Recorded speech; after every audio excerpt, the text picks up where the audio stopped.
Hello friends, welcome back to my channel Earth Mom Dehradun. मैं हूं ज्योति और वेलकम है आप सभी का मेरे चैनल में।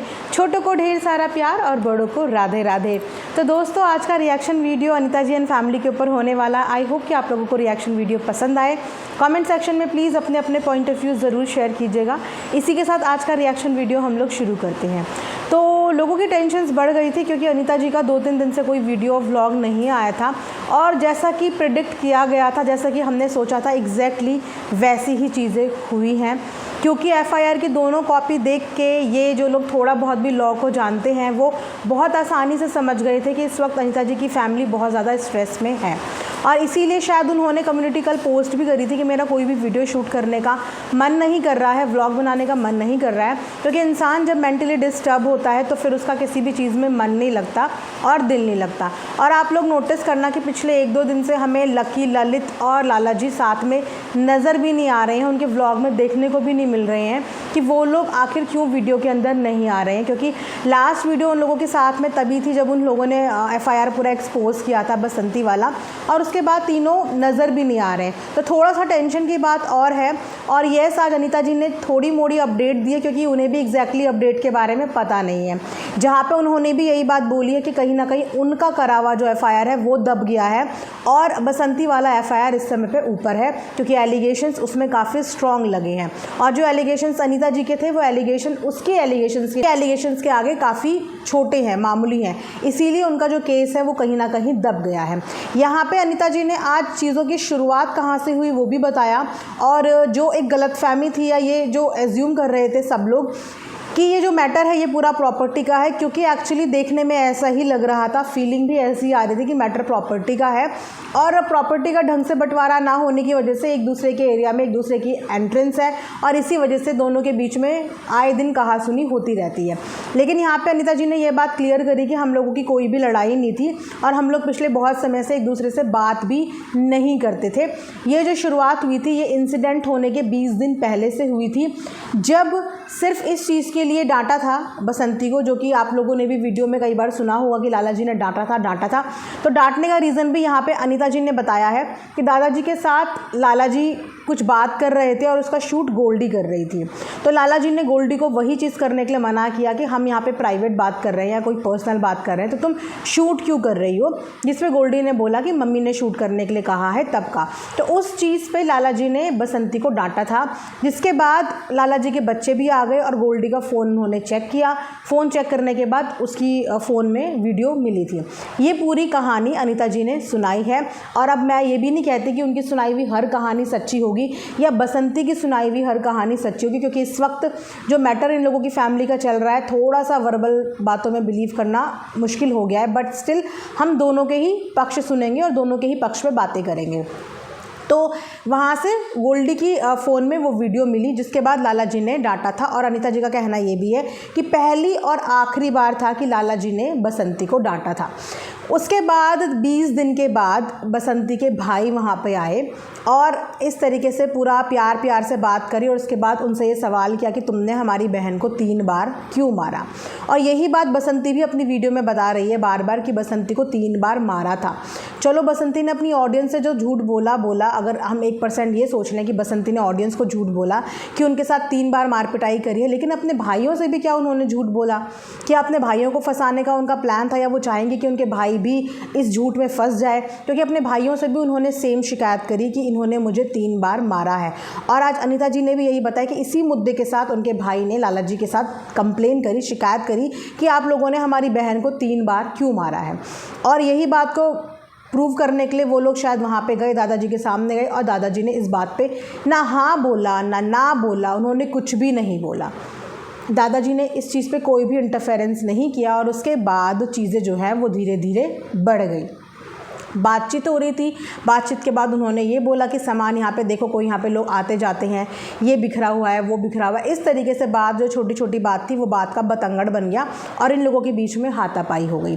जिसके बाद अनीता जी ने सोचा कि चलो इस हाथापाई को अब यहाँ पे नॉर्मल तरीके से सॉल्व नहीं करेंगे, अब इसको पुलिस कार्रवाई के साथ सॉल्व करेंगे, क्योंकि वो लोग बहुत डर गए थे। एक तो उनके बच्चे वहाँ पे उस दिन मौजूद नहीं थे, और जो इंसिडेंट हुआ उनका कहना ये है कि कुएं के ऑलमोस्ट पास वो लोग थे, एक आधा धक्का और वो कुएं के अंदर होते। तो वो इस इंसिडेंट के बाद डर गए, लेकिन उन्होंने अपने बच्चों का आने का वेट किया। जब उनके तीनों बच्चे पहुँच गए, वहाँ से ललित भी आ गया और अंजलि और लकी भी आ गए। उसके बाद शायद इन लोगों ने आपस में डिस्कशन किया होगा, डिसाइड किया होगा, और उसके बाद लीगल एक्शन लेने का इन्होंने प्लान किया होगा, तैयारी की होगी, जिसके बाद ये लोग लीगल एक्शन लेने के लिए भी गए। अब एफआईआर के अंदर कुछ लोगों के ऐसे भी नाम हैं जो उस समय उस दिन वहाँ पे मौजूद नहीं थे जिस दिन ये पूरी घटना हुई, लेकिन उन लोगों के नाम एफआईआर में लिखाए गए हैं। अब इस बात का अनीता जी का कहना ये है कि वो लोग भी साजिश में शामिल थे और इसीलिए उनके नाम डाले गए हैं। वो लोग यहाँ थे नहीं, लेकिन वो लोग साजिश में शामिल थे, और आने वाले टाइम पे वो ये चीज़ें बताएंगे कि वो लोग किस तरीके से साजिश में शामिल थे। ये यहाँ पे अनीता जी ने अपनी पूरी कहानी बताई। उसके बाद अनीता जी ने केस के रिगार्डिंग में जो अपडेट दी है, तो अपडेट के हिसाब से वो यही कह रही कि हमारा केस तो दब गया। शुरू में हमारी जो एफआईआर लिखी गई थी उसमें भी 2-3 दिन लग गए लिखने में, जबकि बसंती की एफआईआर बहुत ही क्विकली लिख ली गई, क्योंकि उनका केस और उनका एलिगेशन बहुत ज़्यादा सेंसिटिव थे, और ऐसे केसेस में पुलिस एफआईआर जल्दी लिख लेती है। तो उन दोनों की सेम डेट एफआईआर लिखी गई उनके हिसाब से कि बसंती की एफआईआर की कॉपी तो उन्होंने दिखा दी, लेकिन उनकी एफआईआर की कॉपी अभी आई ही नहीं है। एक बात बताइए, सोशल मीडिया पे एफआईआर की पूरी कॉपी घूम रही है इनकी, है ना, तो इनके पास अभी तक वो कॉपी नहीं आई है। जिस तरीके से इन्होंने बसंती की एफआईआर नंबर अपने डिस्क्रिप्शन बॉक्स में डाल दिया, उस तरीके से ये अपनी भी तो डिस्क्रिप्शन बॉक्स में डाल देते हैं, क्योंकि लोगों ने इनकी एफआईआर की कॉपी ढूंढ चुके हैं ऑलरेडी। तो मतलब मुझे समझ में नहीं आया कि अभी तक भी आप लोग खुल के अपनी एफआईआर दिखाना क्यों नहीं चाह रहे हैं। अगर आपने बसंती की खुल के डिस्क्रिप्शन में डाल दिया, तो फिर अपनी छुपा के ना आप अपने ऊपर सवाल खड़ा कर देते हैं ऑडियंस का। तो ऐसी चीज़ें मत करें, जो चीज़ें आप दूसरों के लिए कर चुके हो वो चीज़ें अपने लिए भी करें, है ना। यहाँ पे थोड़ी सी आप लोग ट्रांसपेरेंसी रखें। उसके बाद इन्होंने ये बताया कि इनका केस कहीं ना कहीं दब गया है, और अब जो मेजर चल रहा है वो बसंती के केस पे बात चल रही है, जिसके लिए इन्होंने वकील भी रखा है। और लॉयर यही कह रहा है कि किसी भी केस को देखो, ये तो सबको ही पता है, 5-10 साल कहीं नहीं गए, है ना, बहुत टाइम लग जाता है, पैसा भी लगता है, और मैं बता रही हूँ ना कि टाइम भी लगता है, एनर्जी भी वेस्ट होती है, पैसा भी लगता है, तन मन धन तीनों चीज़ें लग जाती हैं। इसीलिए बोलते हैं कि भगवान कभी किसी को डॉक्टर और कोर्ट कचहरी के चक्कर ना कटवाए, क्योंकि ये दोनों ही जो चक्कर होते हैं ना, वो इंसान का मनोबल भी तोड़ते हैं, उसको फाइनेंशियली भी वीक करते हैं, मेंटली भी वीक करते हैं, और उसका टाइम भी वेस्ट करते हैं, जो कि आज की डेट में सबसे कीमती है इंसान का वक्त, जो कि बर्बाद होता है इन सब चीज़ों के चक्कर में। जहाँ पे अगेन अनीता जी अभी भी अपने उसी पॉइंट पे स्टिक हैं कि हमने तो बोला था कि हम लोग केस वापस ले लेंगे, और बहनों ने समझाया था, बहनों ने समझाया बसंती को भी जाके कि तुम छोटी हो, केस वापस ले लो, कोई फ़ायदा नहीं है ये सब चीज़ें करके, है ना। जिसके समझाने पे बसंती ने समझा भी, है ना, उसने समझा भी, लेकिन इन लोगों ने एक कंडीशन रखी कि तुम्हें माफ़ी मांगनी पड़ेगी। अब अगर वो माफ़ी मांगती है तो इसका मतलब कि वो झूठी प्रूव हो रही है ना। और अगर दोनों में से कोई माफ़ी नहीं मांगता है और सिर्फ एक दूसरे का टाइम बचाना चाहते हो, पैसा बचाना चाहते हो, मेंटल स्ट्रेस बचाना चाहते हो, तो दोनों एक दूसरे के साथ में कंडीशन रख क्यों रहे हैं, मुझे ये समझ में नहीं आ रहा। एक तरफ खुद इन्होंने बोला कि बहनों ने बसंती को कन्विंस किया कि तुम छोटी हो, केस वेस वापस ले लो, दूसरी तरफ यही बोल रही कि वो केस क्यों वापस ले रही है अगर वो सच्ची है तो, क्योंकि बोल लेने के लिए बोल भी तो आप लोग रहे हो, आपकी फैमिली के परिवार के सदस्य उन्हें समझा रहे हैं ना, और ये बात तो ऑडियंस भी समझा रही है कि क्यों दोनों के दोनों इतना स्ट्रेस लेके बैठे हो। आज आपका काम भी इन चीज़ों से इम्पैक्ट हो रहा है, आपके बच्चे डिस्टर्ब हो रहे हैं, आप डिस्टर्ब हो रहे हो, और अगर यही सिलसिला चलता रहा तो 5 से 10 साल भी आप लोग खुल के अपना काम नहीं कर पाओगे। एक मेरे से माफ़ी मांगे, दूसरे मेरे से माफ़ी मांगे, क्या ये सच में मैटर करता है? और अगर माफ़ी का ही गेम खेलना है तो फिर किस बात का आप लोगों को विड्रॉल करना है? फिर तो कोर्ट में लड़ो, वहाँ मांगना माफ़ी, वहाँ मांगना एक दूसरे के सामने माफ़ी, है ना। लेकिन अगर आपसी म्यूचुअल अंडरस्टैंडिंग से आप इस केस को बंद करना चाहते हो तो एक दूसरे से माफ़ी की उम्मीद ना रखो, ना तो बसंती माफ़ी की उम्मीद रखे, ना ही आप उनसे माफ़ी की उम्मीद रखो। ये माफ़ी मत करो, अपने आप को इस स्ट्रेस से दूर करो, ये चीज़ें आप लोगों के लिए नहीं हैं। आप लोग यूट्यूबर हो, व्लॉगर हो, डेली व्लॉगर हो, लोग आप लोगों की डेली लाइफ देखना चाहते हैं। लेकिन अगर आप इस स्ट्रेस में रहोगे तो आप लोग अपनी डेली लाइफ, अपनी डेली व्लॉगिंग पे कंसंट्रेट नहीं कर पाओगे, रेसिपीज़ नहीं बना पाओगे। आप देख लीजिए कि इतने दिन में आप लोगों की फैमिली कितनी ज़्यादा डिस्टर्ब हुई, चाहे वो दोनों की ही फैमिली क्यों ना हो, है ना। एक तरफ आपकी बहू भी वहाँ पे अकेली चंडीगढ़ में है, अभी उसको भी हेल्थ इश्यूज़ चल रहे हैं, मेडिकल इश्यूज़ चल रहे हैं। ललित यहाँ पे कब तक आप लोगों के साथ रहेगा, है ना। तो बहुत सारी चीज़ें डिस्टर्ब होती हैं, लोग डिस्टर्ब होते हैं, हमारे साथ जुड़े हुए इंसान डिस्टर्ब होते हैं। तो एकदम ईगो छोड़ दो, क्योंकि आप लोग जब ऑलरेडी दोनों के दोनों रेडी हो केस लेने के लिए, आप भी रेडी हो, वो भी रेडी हो, सिर्फ चीज़ें अटकी हैं माफ़ी पे। तो क्या करना है उस माफ़ी का जो माफ़ी दिल से ना निकले। ज़बरदस्ती अगर आपने किसी से माफ़ी मंगवा भी ली तो वो माफ़ी किसी माफ़ी के लायक नहीं होती, क्योंकि वो ज़बरदस्ती की माफ़ी होती है ना। तो ये सिचुएशन इन्होंने बताई है कि सिचुएशन इनकी यहाँ पे अटकी हुई है, कि मैटर यहाँ पे अटका हुआ है कि इन्हें माफ़ी चाहिए और बसंती माफ़ी नहीं मांग रही है। उसके अलावा इन्होंने एक चीज़ और क्लियर करी कि बसंती के भाइयों ने बोला था कि हमने पंचायत को भी बुलाया था, और पंचायत के इंसिडेंट वाला वीडियो हमने पूरा देखा कि वहाँ पे नीचे लोग बैठे हुए थे और ये लोग ऊपर से नीचे नहीं आ रहे थे, दरवाजे के अंदर बंद थे। इनफैक्ट इन लोगों ने पुलिस को फ़ोन कर दिया था। दादाजी की नीचे से बार बार कॉल आ रही थी, इनफैक्ट दरवाजे पे भी इन्हें बुलाने के लिए आए थे कि नीचे आ जाओ, बात करनी है, लेकिन ये लोग नहीं गए, क्योंकि इनके अकॉर्डिंग ये लोग डर गए थे। जो इंसिडेंट इनके साथ हुआ था उसकी वजह से ये पूरी की पूरी फैमिली डर गई थी। मतलब फैमिली के अंदर 3 मर्द थे, तो डरने की ज़रूरत नहीं थी। दिन दहाड़े कोई किसी के साथ कुछ नहीं करता, वो भी इतनी भीड़ में, और वो भी जब केस पुलिस के संदर्भ में है, कोई हाथ लगाने की इतनी हिम्मत नहीं करता। लेकिन उस दिन ये लोग नीचे नहीं उतरे, इन लोगों ने पुलिस को फ़ोन किया, पुलिस वहाँ पे आई, ये लोग तब नीचे आए। और उसके बाद भी थोड़ा सा मिसबिहेव इन लोगों ने वहाँ पे मौजूद लोगों के साथ किया था, जो हमने वीडियो में देखा था, जहाँ पे लकी भी बोल रहा था कि आप कौन है, हम तो आपको नहीं जानते, आप यहाँ क्या कर रहे हैं, जाइए यहाँ से। तो वो सारे उस दिन पंचायत के लोग बैठे थे कि आपसी सलाह मशवरा से चीज़ों को यहीं पे सॉर्ट आउट कर लेते हैं। तब तक आई थिंक बसंती ने कोई केस वेस फाइल नहीं किया था, कोई FIR लॉन्च नहीं करी थी। लेकिन इन लोगों ने उस वक्त बात नहीं करी और बोला कि हम जो करेंगे वो लीगल तरीके से करेंगे। और इनका कहना ये भी है कि जब भी पंचायत रखी जाती है, देखो मैं तो गांव से नहीं बिलोंग करती तो मुझे इतना आइडिया नहीं है, तो इन्होंने बोला कि जब भी कोई पंचायत रखी जाती तो उसका नोटिफिकेशन या उसका इंटीमेशन 1-2 दिन पहले दिया जाता है, 1-2 दिन पहले दोनों पार्टीज़ को दिया जाता है, ताकि समय पे वक्त पे सब लोग वहाँ पे मौजूद हो जाएं।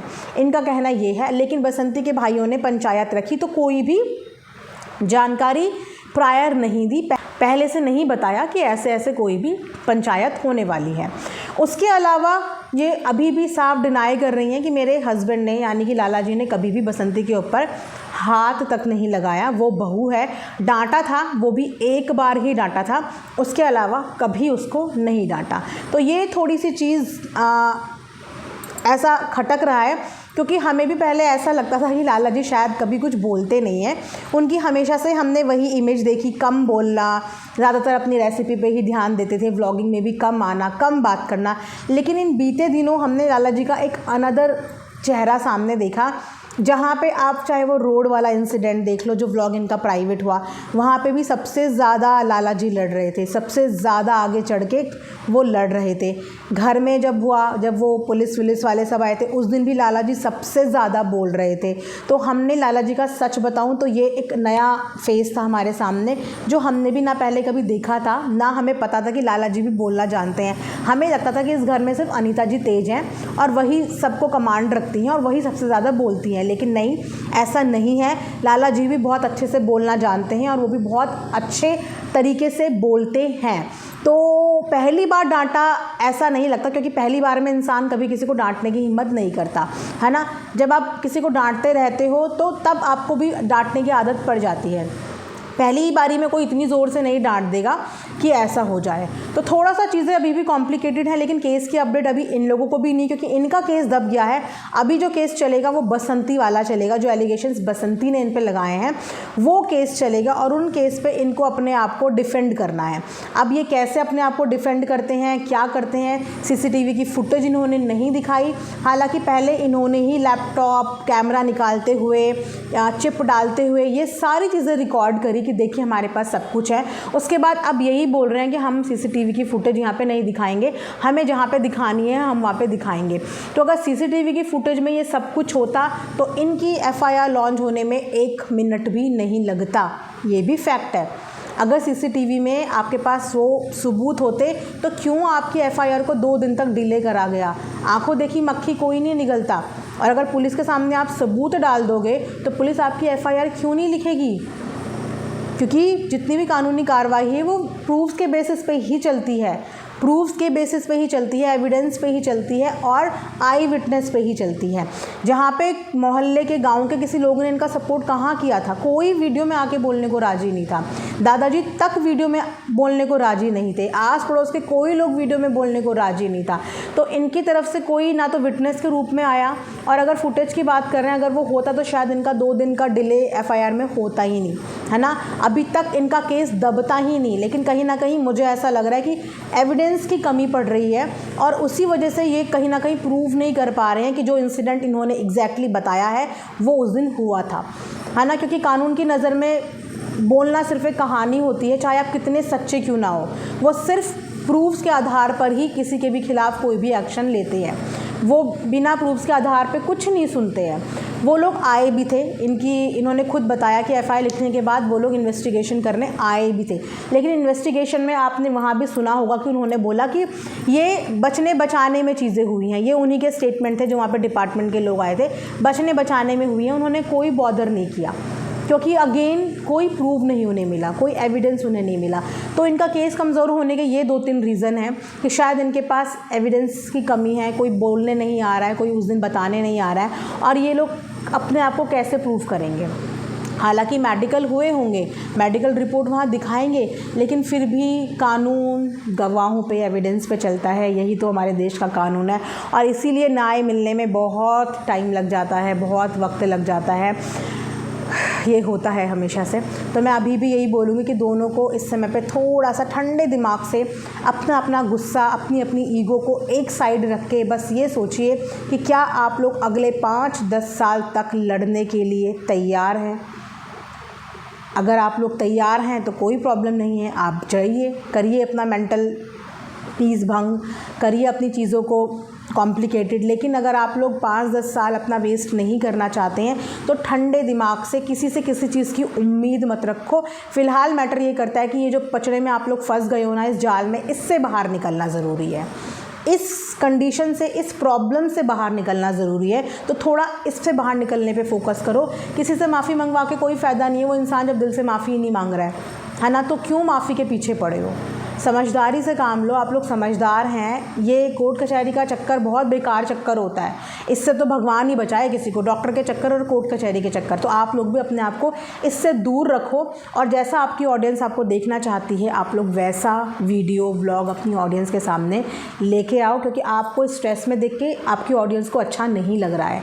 उतरा हुआ मुँह, फैमिली दिख नहीं रही है, कुछ पता ही नहीं है कि बैक कैमरा आप लोग क्या क्या चीज़ें फेस कर रहे हो, कैसे ललित है, कैसा लाला जी हैं, कैसे लकी हैं, वो लोग क्यों नहीं आ रहे हैं। आप लोग डेफिनेटली बहुत सारी चीज़ें तो नहीं बता पा रहे हो यहाँ पे। मैं ये भी समझ रही हूँ, इनका चेहरा देख के मैं ये भी समझ पा रही हूँ कि ये बहुत सारी चीज़ें खुल के नहीं बता पा रहे हैं, लेकिन उतना ही बता रहे हैं जितना शायद इन्हें सोशल मीडिया पे बताना चाहिए। तो इसीलिए मैं नहीं चाहती कि दोनों में से कोई भी इस तरीके से मेंटली डिस्टर्ब हो। तो इसीलिए थोड़ा सा अपने मेंटल पीस का ध्यान रखते हुए ठंडे दिमाग से, सूझबूझ से डिसीज़न लें।